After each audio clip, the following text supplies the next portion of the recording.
To me, Global Reach Out is inspiring. It's connecting with God, reaching out to the world, and impacting life. The stories that are shared is so personal and it deeply impacted me. Global Reach Out to me is reach out to the truth. Connecting hearts, connecting lives. You're listening to Global Reach Out. Session 16. Nehemiah exercised servant leadership. He led by serving and not by lording or exploiting the people. He led by serving and not by lording or exploiting the people. In serving others, a leader can either be A. Taker, someone who takes and receives, B. Trader, someone who receives and then gives, relationship as an exchange, I scratch your back, or C. An investor, one who gives first and then receives if something is offered. Nehemiah, as a servant leader, was an investor. The rebuilding of the walls had no benefits for him. He was living happily in Susa, far away from Jerusalem. If he did nothing, no one would blame him. He decided to do for a greater cause, the good of the people and for glory of God. And he was willing to pay the price of sacrifice and selfless service. Kush and Posner said these words, "If you want to be a leader, you must be willing to pay a price. By sacrificing, you demonstrate that you are not in it for yourself. This sends the message loud and clear that you have the best interests of others at heart." How did Nehemiah exercise servant leadership? One column, a servant, the other column, because God. Praise for his people, 1:4. Because of his covenant, 1:5. Plans for his people, 2:6-8. Place ideas in his mind, 2:12. Perseveres against enemies for his people, 4:9-23. Because God perverts their plans, 4:15-20. Pleads for unity among his people, 5:10-11. Because God is pleased with unity, 5:9-13.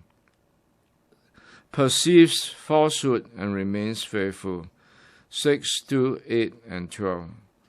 Proclaims his name among the nations, 6:16. Nehemiah proved himself to be a loyal servant of God and a servant leader of God's people. In the end, what differentiates a great leader from a good leader is the desire to serve others. Nehemiah became a great leader because he was a servant leader. Here the words of Jesus come to mind. Mark 10:42-45. So Jesus called them together and said, "You know that the rulers of this world lord it over their people, and officers flaunt their authority over us." So Jesus called them together and said, "You know that the rulers of this world lord it over their people, and officers flaunt their authority over those under them. But among you it will be different. Whoever wants to be a leader among you must be your servant, and whoever wants to be first among you must be a slave of everyone else. For even the Son of Man came not to be served, but serve others, to give his life a ransom for many."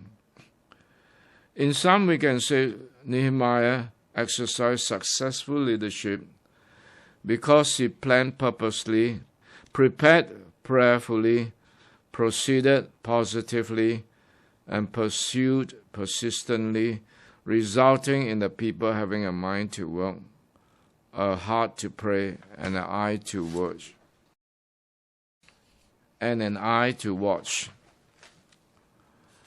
It begins with holy discontent, to borrow Bill Hybels' phrase, seeing something needs to be done and doing it. Another point of effective leadership in a nutshell is it is driven by vision, fueled by passion to get things done. It focuses on objectives and not on obstacles. Its theological motivation is driven by for the good of the people and for the glory of God's name. The involvement in any project is stamped with divine favor, 2:8b. However much we plan and organize, if God's favor is not on, it is doomed to fail. Psalm 1-7, verse 1. It is undergirded by prayer in all of its activities and situations, however difficult and discouraging they may be. First response to opposition is prayer. Prayer is always the first resource and not the last resource. It should be specific and not vague. 6:14. It maintains an equilibrium between spirituality and practicality. It maintains an equilibrium between spirituality and practicality. Pray and plan, faith and work.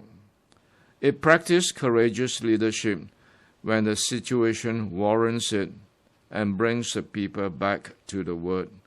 Leviticus 25:35-37, 42.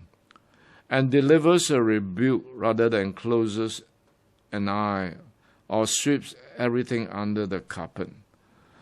Courageous leadership means doing the right thing and doing things rightly.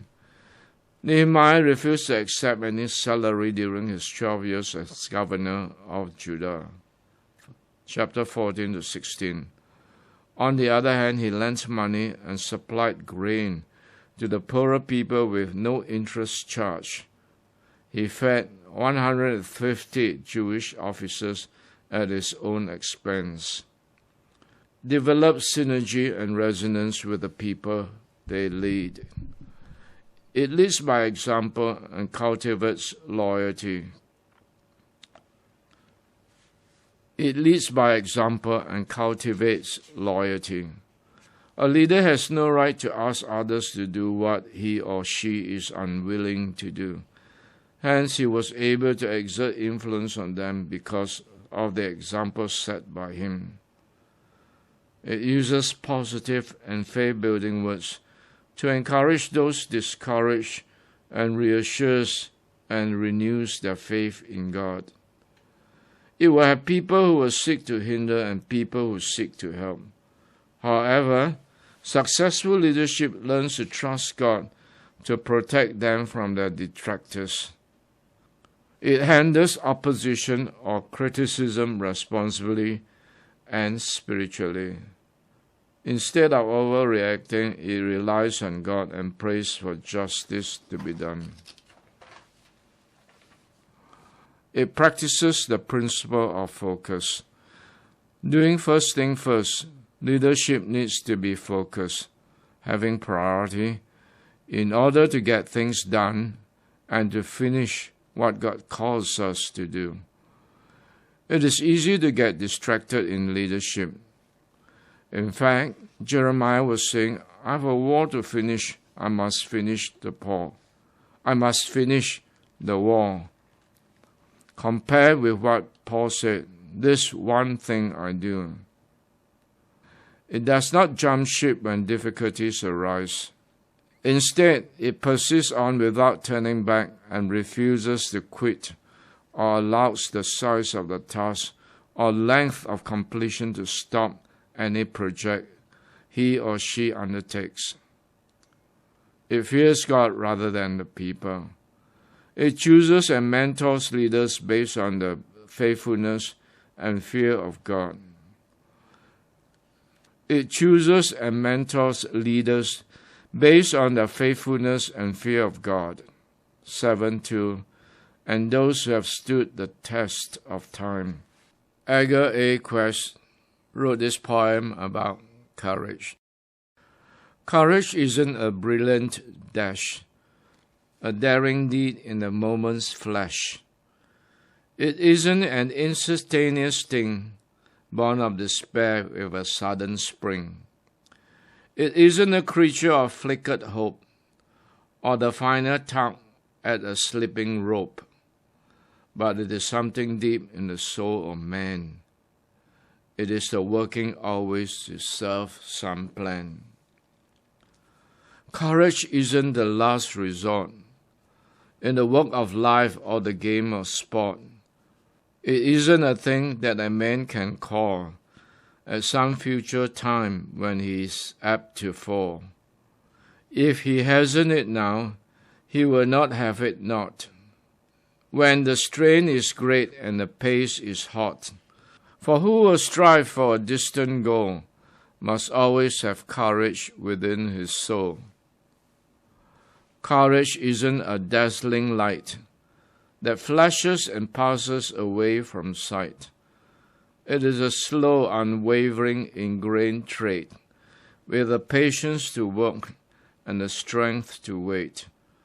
It is part of man when his skies are blue. It's part of him when he has work to do. The program is proudly presented by Global Reach Out. We welcome you to share our live enriching webcasts with family and friends through our website, global-reachout.org. Let's reach out to bless more lives together.